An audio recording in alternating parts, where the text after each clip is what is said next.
Okay, I'm done putting in the program. What do I do next? Just be quiet and watch. See? It's moving already. Wow. Guck dir diese 3D-Animation an. Awesome, the Pushmaster 5000 did just what I told it to and lined up all the crates. Great, now we can reach the coffin. We just need to climb these crates over the fence. Over by the fence. Runter, runter, runter. Exciting, exciting. Nein, das will ich mir nicht ansehen. Let's go. Was ist denn im Sarg? Bitte nicht noch mehr Rätsel. They walked slowly past the row of crates until they came to the coffin. They stopped and nodded to one another, and Junpei put his hand on the lid of the coffin. Mummy!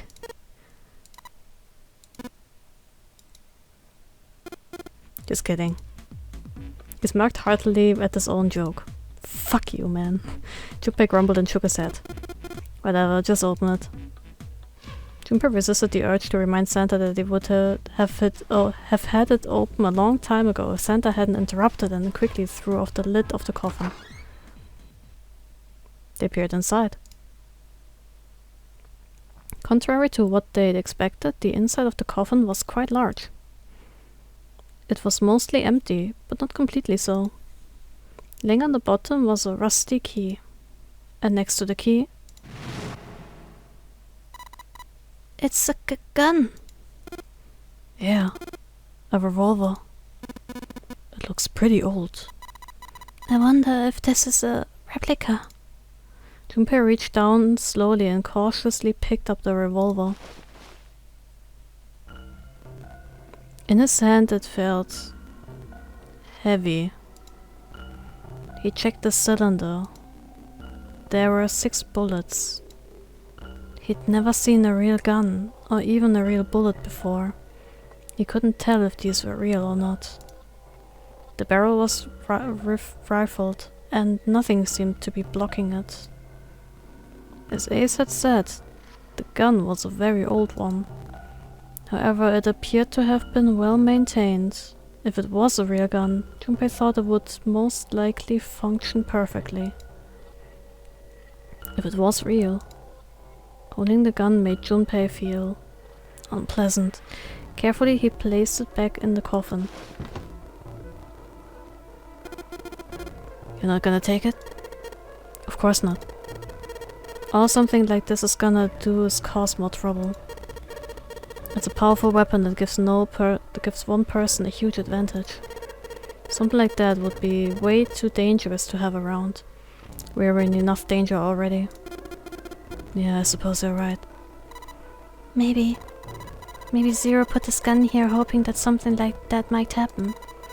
In other words, maybe he put it here to make us fight each other. In that case, we should most certainly leave it here. I, for one, have no desire to let Zero control me. The others nodded. They had no desire to be under Zero's control either. Okay, we've got that figured out, but you aren't gonna leave that key in there, are you? Yeah, of course I'm not. Junpei picked up the rusty key and slid the top of the coffin back into place, the gun back where they had found it. Schmeiß sie runter. Schmeiß sie runter. Schmeiß sie hinter den Fans, wo niemand drankommt. Alter, das ist Tschechows Gun und die wird wiederkommen. Die wird am Ende wiederkommen und einer von diesen Vieren wird sagen, ich hab die Waffe, ich hab die Macht, ich schieß jetzt alle tot. I'm calling it now. Wirf die Scheißknarre in den Abgrund. Wirf sie da runter, hinter den Fans. Da kommt keiner dran. But of course not, because he's stupid. Rusty Key. Einer von denen hat sich jetzt die Waffe gekrallt. Ich sag's dir. A rusty key. Maybe I can use this.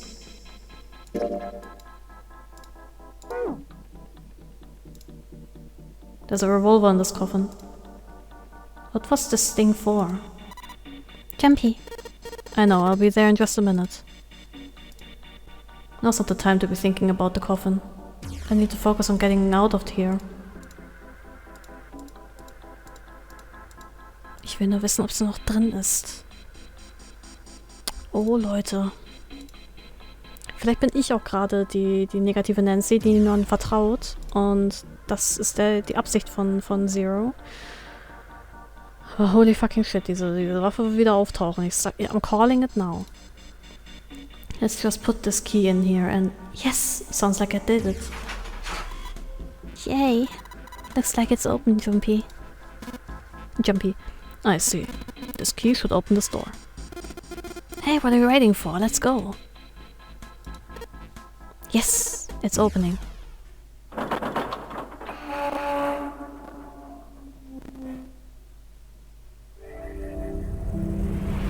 You found it! Ja, woohoo! Fanfare!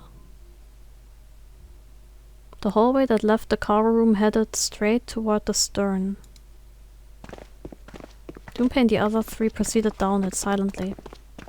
Some distance along it, a large room opened up to the left-hand side. It looked familiar. An iron gate covered each of the elevators. Junpei and his companions drew to a stop and began to discuss what their next move should be. We've seen this elevator before. We got off on the left just a little while ago. Then we went through the number 6 door and that took us to the engine room. Yes, and after that we passed through the cargo room. And now we're back here. In other words, we made a loop. We're back where we started. Junpei approached the elevator. Gently he pushed the triangular button on the wall next to it. A moment passed. Wir haben hier nichts gefunden, ne?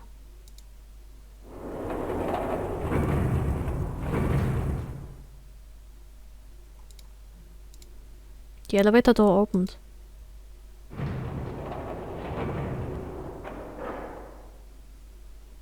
And shut. Pushing the button had apparently restored power to the elevator. The elevator was now functional. What do we do? Should we return to C deck? No, this hallway keeps going.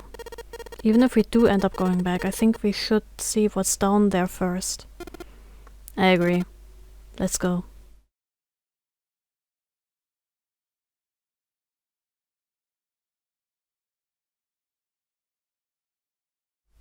Their decision made, Junpei and his companions left the elevators behind and continued down the hallway. Sometime later, Santa, who had been walking several paces in front of the rest, suddenly stopped. Set in the wall in front of him was a door. So far as Junpei could see, there was no other way to proceed. It was the door or nothing. Alright, let's open it. Junpei took a deep breath, readied himself, then grabbed the doorknob and pulled the door open.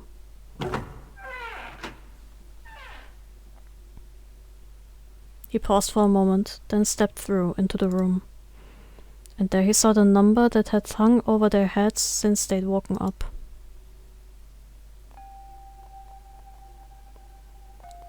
Nine. Like the numbers on every other door, this one too was a rough shape made of red paint. Its door was set into the back wall of the room. Junpei leapt toward it with a sudden burst of hopeful energy.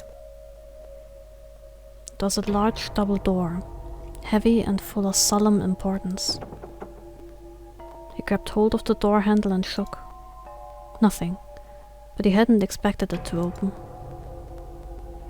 The rat sat on the wall next to the door. Its screen read vacant. Finally they'd found it. Junpei felt himself overwhelmed by a torrent of emotion. At last they'd found the exit, but cold gripped his heart and he knew all too well why. As he stood, frozen, unsure of what to think or feel. Junpei, look, behind you. He spun around. And couldn't believe what he saw. It was a door with the number 9 written across it. Was there a second door? Why? Junpei's voice was barely audible, even to himself. He stumbled toward the second door as if somehow compelled. It was a small single door. It sat in the starboard corner of the room, on the same wall as the door they'd entered from, but in the opposite corner. 9. There was no mistaking it. A rat sat on the wall next to this door as well. Junpei shook the door handle pointlessly and muttered to himself. Why? Why the hell are there 2 doors? It was Santa who answered. There were always 2 doors. Just think about it. Zero never said there's only 1 door with 9 on it. It is hidden, but an exit can be found. Seek a way out. Seek a door that carries a 9. Of course, we just assumed that there was only 1. After all, why would there be more than 1? Oh man. Jeez. Junpei was stunned. Zero's trick had taken him completely by surprise. There were 2 doors. That meant that all 9 people who had met at the central staircase could escape and leave no one behind. Now the reason for the bracelet numbers being 1, 2, 3, 4, 5, 6, 7, 8, 9 was clear. Divided in 2, the digital root for both teams would be 9. For instance, 1, 2, 7, 8 and 3, 4, 5, 6, 9, the digital root for both teams would be 9. Or 2, 3, 4, 9 and 1, 5, 6, 7, 8, the digital root would also be 9. There were many other workable combinations, but they all ended the same way, with a digital root of 9. What did that mean? The answer was quite simple. From the very beginning, the Nonary game was designed to save all 9 people. Und das hab ich geahnt. Einfach die Tatsache, dass schon die ersten beiden Türen, beide für den 9. Mann, durchgängig waren. Also, dass die für den 9. Mann funktioniert hätten. Es hätte von Anfang an in jeder Kombination mit allen 9 Leuten funktioniert. Das Spiel wurde von Anfang an sabotiert, dadurch, dass der 9. Mann gestorben ist. Alter, das Spiel macht mich so fertig. Zero hadn't been lying. Zero had never said there's only 1 door. But anyone who'd found themselves in the game would have assumed that was the case. Fights would have broken out. One team would likely betray or deceive the other. Someone might be hurt. Someone might get killed. But eventually they would reach the room Junpei found himself in and realize the pointlessness of whatever violence they'd visited upon each other. There were 2 doors. No need to kill each other. They'd understand and be appalled, overwhelmed with guilt at what they'd done. Perhaps that was the purpose of the game. That was how the Nonary game was meant to be played. Fortunately, they hadn't started to fight one another. At least not yet. But if one misstep was made, if the wrong mistakes happened, the stakes would rise and the noose would tighten. The thought of it sent a chill down his spine. So, what are we going to do, Junpei?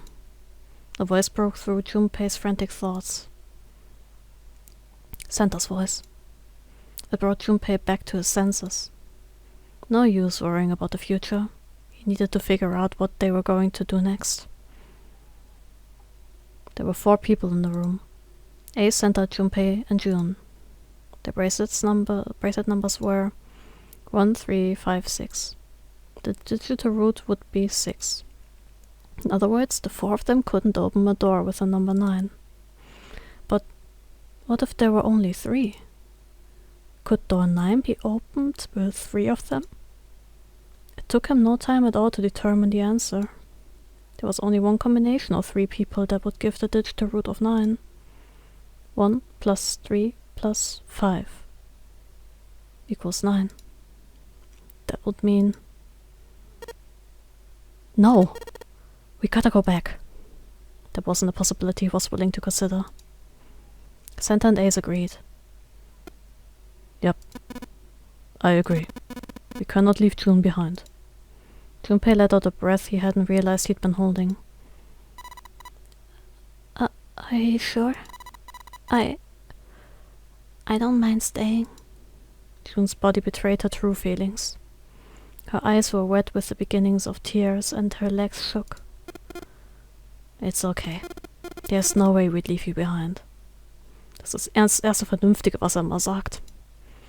Santa had said what Junpei had known the moment he realized which 3 people could go through the door.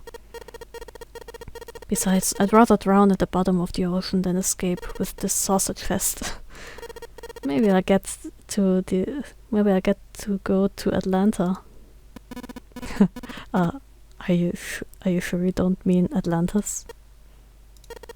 Oh, right.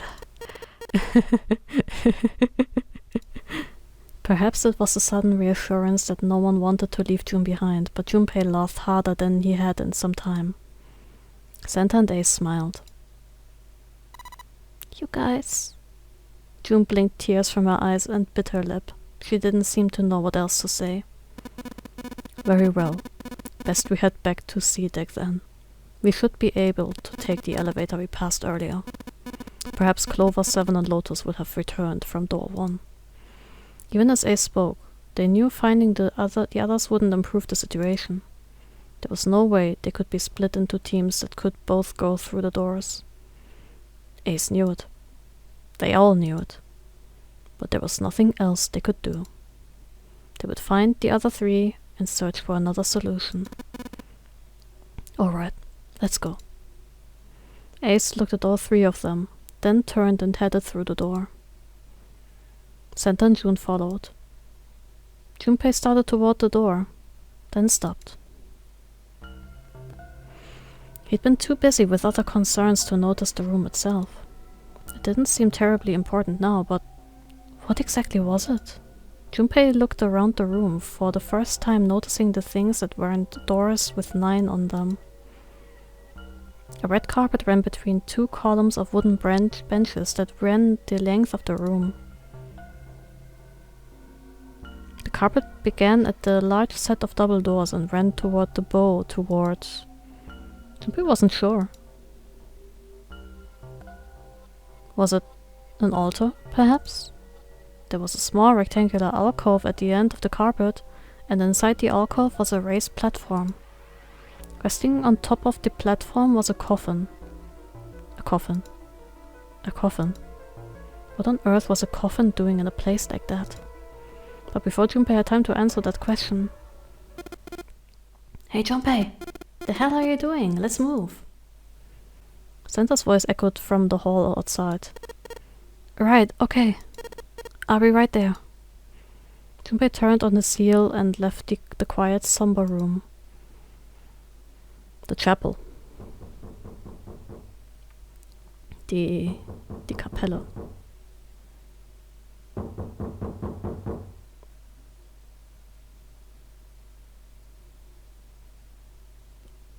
Alter, da hat was geklopft. Ich will das nicht mehr spielen. Da hat was von innen an den Deckel geklopft. Ich hab das doch gehört. Nein, geh zurück. Da ist jemand drin.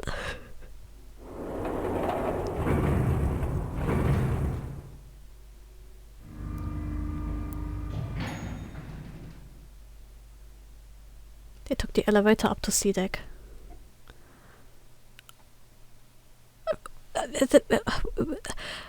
Hä?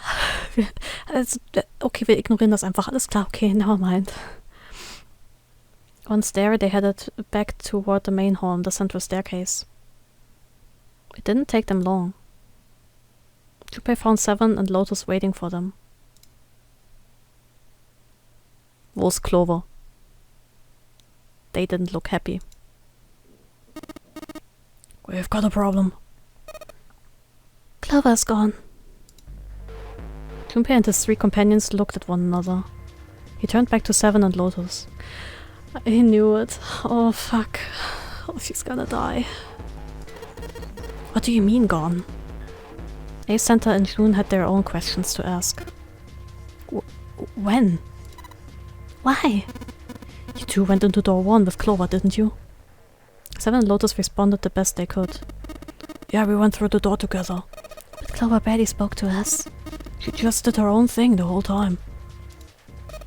There were 4 rooms on the other side of door 1. She wouldn't let us into the 4th room.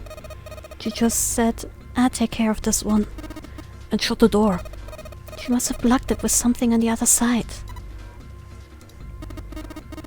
We waited for a while, but Clover didn't come out. We called for her, but she didn't answer.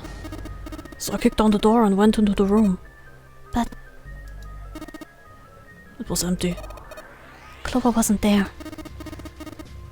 There was a door on the other wall. And it was open.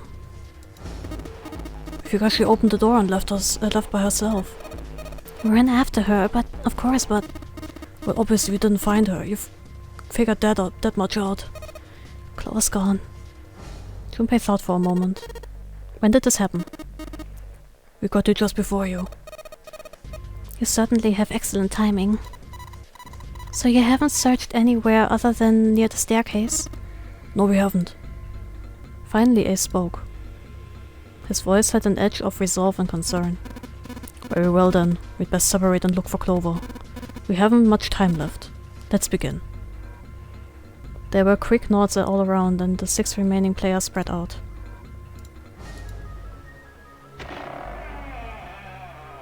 Junpei and June ran into the central hospital room and looked around. She's not here. No, she isn't. They searched a little longer, but with no luck.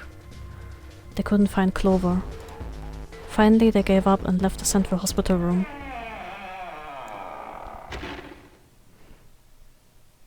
Slowly, they made their way back to the hallway. At last, they reached the stairs and Junpei spoke. Alright, I'm thinking we should probably split up. I'll head back to the stairs and take the elevator down to E deck. June, you can take the stairs up to B deck. Alright, that sounds good. But, What? could you stop calling me by that code name when we're alone? Huh? Oh, sure, right. I'll do that. There was a reason Junpei persisted in calling her June even when they were alone. Although perhaps not the best reason. He was embarrassed to call her by the nickname he'd used when they were children. Kenny. 9 years ago, it came naturally. Alter, Clover könnte gerade sterben. Ich habe jetzt keine Zeit für ein Flashback. Ach, egal. 9 years ago, it came naturally. After all, they were children. But now that they were adults, it felt strange. Regardless of what he might hope for, to call a woman he wasn't dating by such a childish nickname felt odd to him. Of course, to call her Miss Kurashiki would be even more awkward, and simply Kurashiki would seem a little brusque. And although he couldn't put his finger on why, it felt somewhat forward to call her Akane, when they hadn't seen one another for so long. In short, it was simply easier for him to call her June and leave it at that. Alright, I'm going then. Yeah, be careful, Kenny. June, or perhaps more appropriately Kenny, blushed and smiled. You be careful too, Jumpy. Yeah, got it. Take care. Junpei looked after her for a moment as she ran up the stairs, then turned around and took off for the hallway.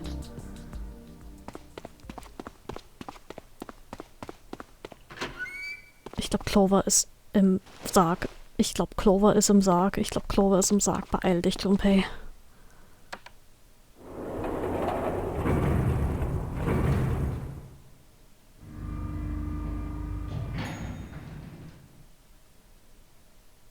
Tragedy always strikes when one least expects it. But the wait for a man to stand before striking him down seems almost crueler than dealing with a fatal blow while he lies on the ground. A light in the dark place, June's smile had given him hope, both for escape and possibly for something else. It was that hope that raised his spirits just enough that they might soon be fully dashed. He opened the elevator door and there she was. A woman sat, slouched against the wall. Lotus. Junpei felt his blood turn to ice. Her body was limp, and her skin smooth and pale as always. Alter. Fuck. Was covered in bright red blood. Junpei felt his chest constrict. He couldn't breathe and his legs began to shake. A slow, cold drop of sweat trickled down his back. He felt his stomach somersault. Junpei's mind went blank, all his thoughts replaced with endless hissing white. Driven by little more than instinct, he began to walk toward Lotus, slowly. Each slow movement of his stiff limbs brought him closer to her corpse. Finally, he stood next to her. Robotically, he bent down and put his hand against her neck. There was no pulse. No rise and fall of breathing. She was slightly warm. Something somewhere in Junpei's shaken mind told him that meant she had been killed recently. Yes, Junpei thought, his mind slowly returning. She had been killed. Someone had killed her. There was a deep cut on the left side of her chest. Blood still oozed from it, although clearly her heart had stopped beating some time ago. The weapon had been a knife, then. Perhaps she had been stabbed in the heart once. She would have died immediately. He took little comfort from knowing she must have suffered very little. Only then did Junpei notice. Lotus's bracelet was gone. Lastly, let us discuss how to remove the bracelets. There are only 2 ways to do so. 1. You escape from the ship. 2. Your heart rate reaches zero. In other words, once the bracelet is taken outside the confines of the ship or detects that its wearer's heartbeat has fallen to 0, it will shut down automatically. Was that why the killer had ended Lotus's life? So that they might have the number 8 bracelet. If that was true, then the killer was whoever wanted the number 8 bracelet. Or perhaps more accurately, the person who would gain the most by obtaining bracelet number 8.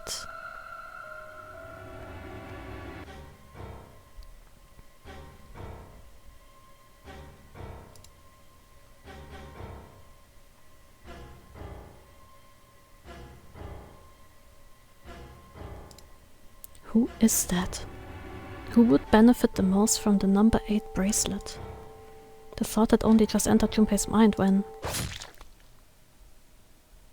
he heard a noise. A sound like a sharp knife cutting through wet meat. It struck him as strange that the noise came from inside his own body. A moment later, pain hit him. It wasn't merely pain. There was heat. Extreme heat as well. He felt as though molten iron had been splashed against the side of his body. Finally his brain made the connection. He had been stabbed. But where? His body was quickly going numb. He couldn't tell where the knife had met his flesh. Given the circumstances, however, he had most likely been stabbed in the back. Whoever had killed Lotus had now done the same to Junpei as well. His voice was little more than a weak groan. With what little strength he had left, Junpei turned his body, trying to catch a glimpse of his attacker. But as he did, the knife dug itself in deeper, twisting viciously.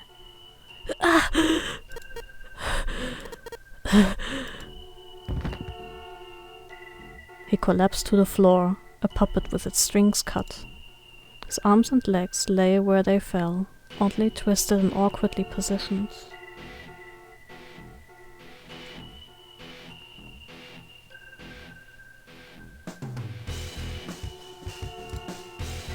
Junpei's body was entirely numb. He could feel the blood leaking out of him, but nothing would move. Nothing save his eyes. As he lay on the floor, his life ebbing away, Junpei finally saw his attacker. 2 tiny images of the killer reflected in his eyes. With that recognition came nothing. He felt no emotions. Not anger, not sadness, not regret. The paralysis that had claimed his body had reached his mind. His killer glanced down at his body.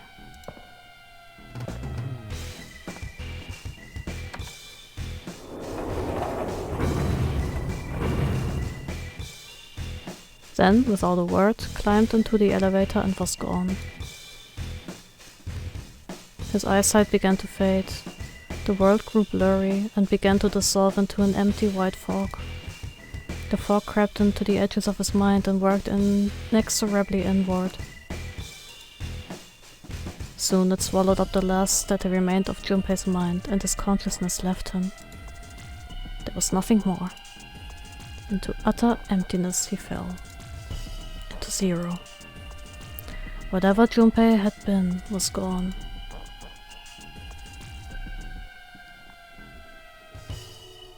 Bad End. Ach, meinst du? Findest du? Ja, ist das ein Bad End? Oh mein Gott. Oh.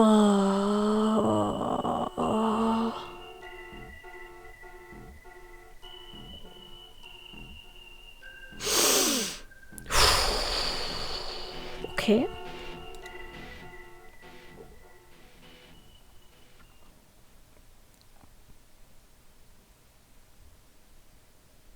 You have reached one ending. Yay! This game has multiple endings. Denkste! In order to experience all the endings, you need to save now. Once you've saved, you can restart the game with information you've acquired in this playthrough saved. Once you begin the game again, you can skip through text you've already seen. Simply press right on the control pad, right to fast forward through lines you've already read. Once you reach lines you haven't seen, or new choices, it will automatically stop. Memory of Escape has been added on the title screen. Memory of Escape enables you to play the stages you have completed. It is recommended to save after this in order to unlock Memory of Escape. Möchtest du speichern? Okay, Bilanz, Theorien. Ich speichere erstmal, so. Bevor irgendein Unglück passiert. Wir haben unser erstes Enden freigeschaltet und das ist das vorletzte. Ey, ich glaube, das ist richtig gut, oder? Memories of the Escape. Third Class Cabin. Ah, okay.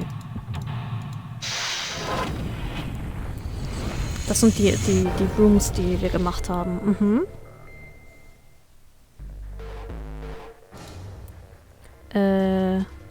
Halt, stopp. Moment. Ja. Oh, das hatte ich letztes Mal gar nicht angesehen. Ja. Ben, das war ganz kurz. Kurze Zwischenbilanz. Okay, das sind die Räume, die wir freigeschaltet haben. Da fehlen uns 2. Wahrscheinlich die First Class Cabin und die Second und das Casino. Hier fehlen uns eine ganze Menge. Also Lotus meinte irgendwie, es wären 4 Räume oben gewesen. Hier fehlen uns noch 3. Okay. Begin with Memories. Was würde continue? Begin with Memories. Ja, vielen Dank fürs Zusehen, fürs dabei sein. Das war's, das Let's Play von Nein. Ich wünsche euch noch viel Spaß. Nein. Ich bin zwar eigentlich nicht so der Typ dafür. Einfach für... Nein, skip das. Continue. Ich gehe nochmal hier rein, damit die Katze nicht immer spielt. Bin eigentlich nicht der Typ dafür, normalerweise für solche Sachen, in Let's Plays zumindest, privat schon. Aber ich habe schon vor, das zu 100%, das Game. Ja, was könnte zu diesem Ending geführt haben? Erstmal die Entscheidung, durch welche Tür wir gehen. Ich habe eine ganz, ganz böse Vorahnung, weil, okay, pass auf, meine Theorie war so ein bisschen, ich bin mir immer noch ziemlich sicher, dass einer von den Zero ist. Das könnte ein Red Herring sein. Einfach weil so oft gesagt wird, ja, Zero will in deinen Kopf rein, Zero will dich manipulieren, er will dich sabotieren, bla bla bla bla bla. Aber im Moment glaube ich wirklich, dass Zero einer von uns ist, wenn es nicht so eine Art Witch Hunt irgendwie ist. Und im Moment ist für mich der most likely candidate dafür Ace. Weil pass auf, ich kann jetzt gerade natürlich nicht in den Rechner rein, aber wenn man so darüber nachdenkt, ich bin immer davon ausgegangen, sobald die Bracelets keinen Puls mehr spüren, dass die sich deaktivieren. Also dass die nicht nur abgehen, sondern dass die halt auch hops gehen, ne? Dass man die nicht mehr verwenden kann. Interessanterweise wird explizit gesagt, dass das von Snake halt im Arsch ist, das kaputt ist. Das vom 9. Mann haben wir nie gesehen. Und Theorie, wenn Ace, der ja durch Tür Nummer 5 gegangen ist, ich glaube es war 5, ja, und wo der 9. Mann halt lag, er hätte das Bracelet sich holen können und hätte damit Snake umbringen können, ganz alleine. So, und wenn wir die Theorie kombinieren, jemand von uns hat Snake getötet und einer von uns ist Zero und Zero hat Snake getötet, dann kann es eigentlich nur Ace sein. Dadurch, dass jetzt das revealed wurde, dass diese Bracelets noch verwendbar sind, sobald die eben, hops gegangen sind, ne? Das macht sehr viel Sinn. Wer könnte uns abgemurkst haben? Wer könnte von dem 8er Bracelet am meisten profitieren? Wenn wir jetzt mal überlegen.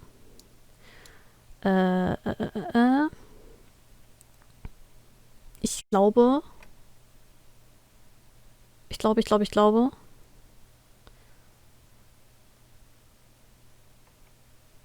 es könnte entweder Seven oder Clover gewesen sein.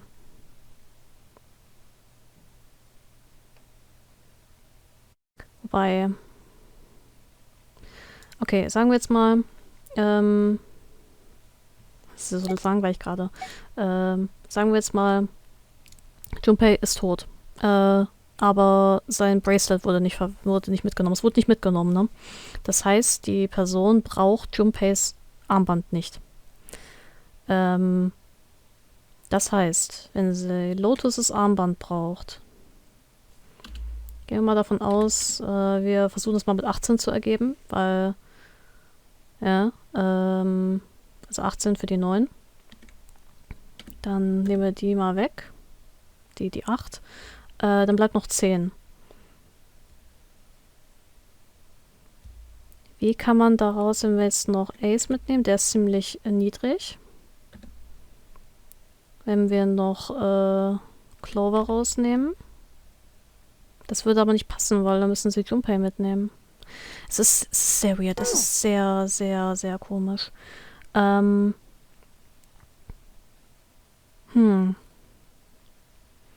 Ich weiß ehrlich gesagt jetzt gerade nicht, wo ich continuen soll. Ich habe gespeichert. Ich gehe einfach mal auf Continue. Would you like to resume from the point where you saved last? If you select yes, please do not...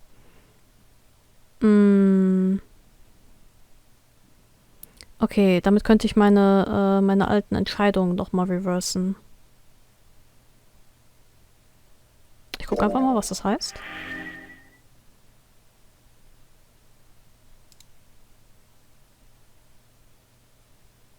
Nein, es fängt von vorne an. Okay, dann ist das jetzt, dann gehen wir jetzt auf die Jagd, Baby.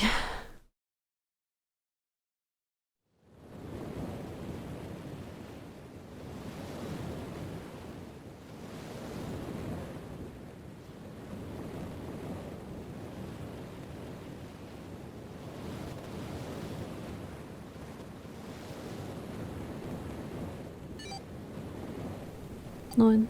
8, 7, 6, 5, 4, 3, 2, 1. Dein Leben ist ruiniert. Boom.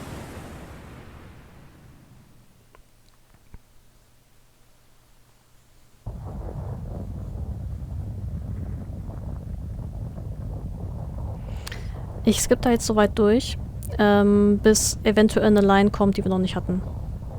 Eine Ewigkeit später. An dieser Stelle komme ich nochmal rein. Hi. Es war jetzt lange still hier bei mir. Für euch ist es dann wahrscheinlich nur ein kleiner Skip. The names decided, Junpei ran over them quickly in his head. Es ist immer noch das gleiche wie vorhin. Mich würde jetzt nur interessieren, wie das Ding mit dem 9. Mann gehandelt wird. 1 was Ace, 2 was Snake, 3 was Santa, 4 was Clover, 5 was Junpei, Akane was 6, and Junpei had given her the code name of June. 7 was 7, and 8 was Lotus. That meant that 8 of them, including Junpei, had revealed their bracelet numbers. And there was still one person left. Jetzt bin ich gespannt. He was the man with glasses and hair like a bird's nest. He hadn't said anything since they'd met on the stairs, and he didn't look like the sort of person who was inclined to conversation. His skin was pale, his breathing was heavy, and he was soaked with nervous sweat. His behavior seemed very suspicious, or perhaps simply emotionally unstable. It was difficult to tell. Whatever the case, it seemed clear that he had only a fingertip's worth of a grip on his sanity. The girl with pink hair, Clover, walked up to him slowly. She put her hands on the hips and eyed him suspiciously. "What number are you?" He didn't answer.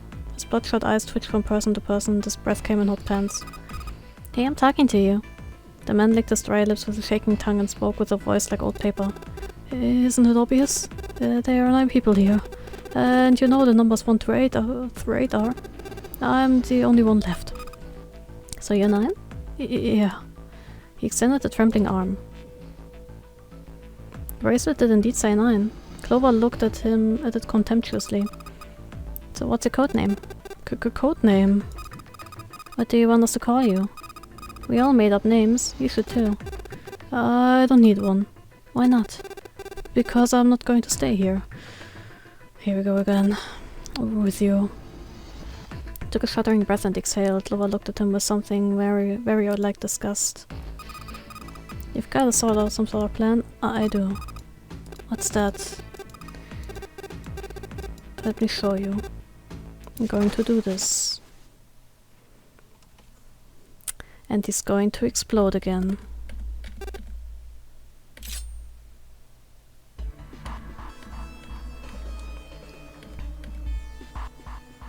Ich frage mich, ob das gleiche Messer ist, das uns erstochen hat.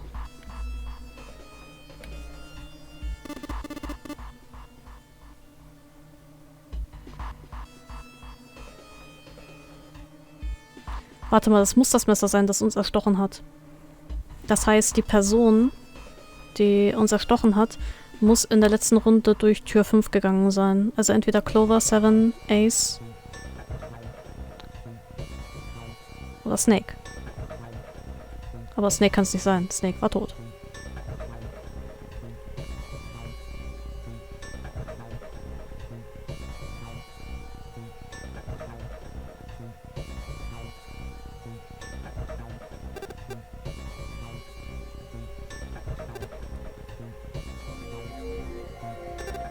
Okay.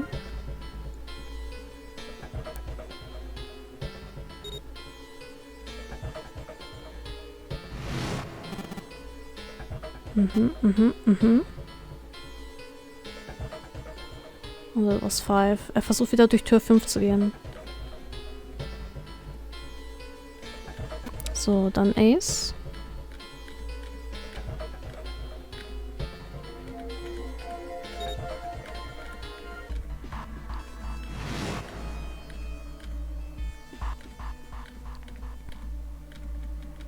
Ja, kommt er zurück. Er denkt, er hat das System ausgetrickst. Geht rein.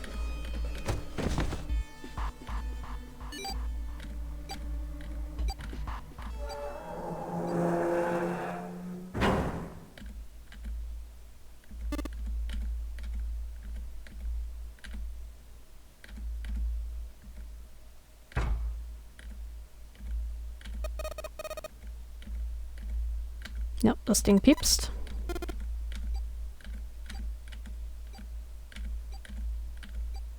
You lied. Lied. This wasn't supposed to happen. This is wrong. This is wrong. So I shook with fear.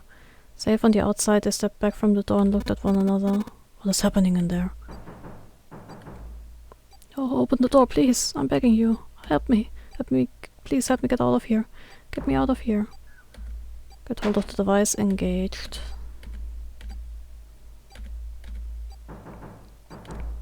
Listen, I was lied to. He lied to me. He put me in here. It was him. He killed me. It was him. Aber wer?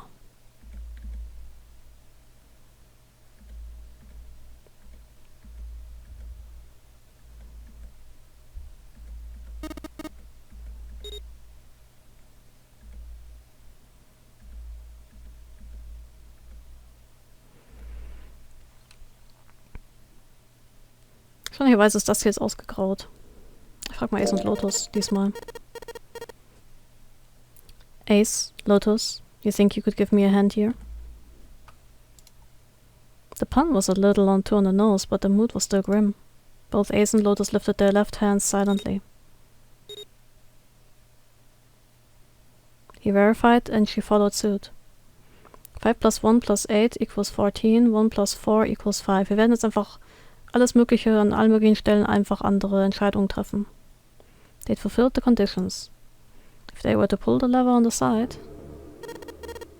Are you guys ready? I'm gonna open it. Junpei grabbed the lever and looked back over his shoulder. They stiffened and nodded. Kann ich das wieder skippen? Tatsache.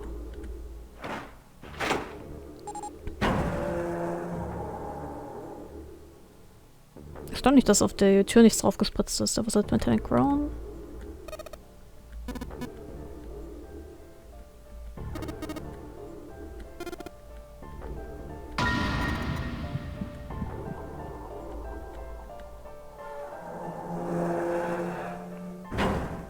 Und Ende Gelände. She crumpled to the floor.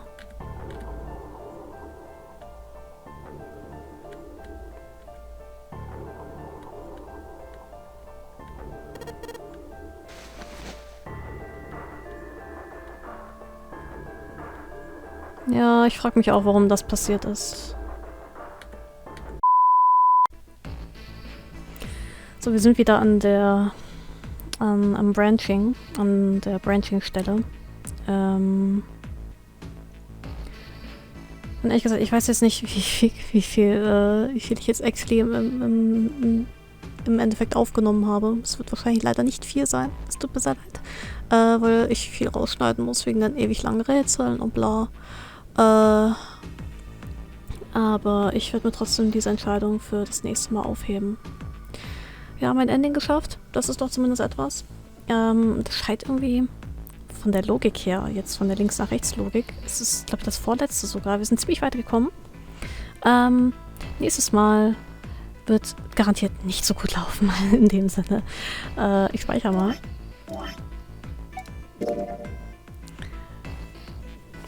Mit so einem Stabby-Stabby-Knife. Hehehe. Also das sind also die Endings. Das hat sich jetzt also herausgestellt. Das sind tatsächlich nur 6 Stück. Keine 9. Na sowas. In dem Sinne, vielen Dank fürs Zusehen. Und wir sehen uns dann hoffentlich in der nächsten Aufnahme wieder, wenn wir all die schlimmen Entscheidungen treffen, die uns für immer verfolgen werden. Bis dahin. Ciao, ciao.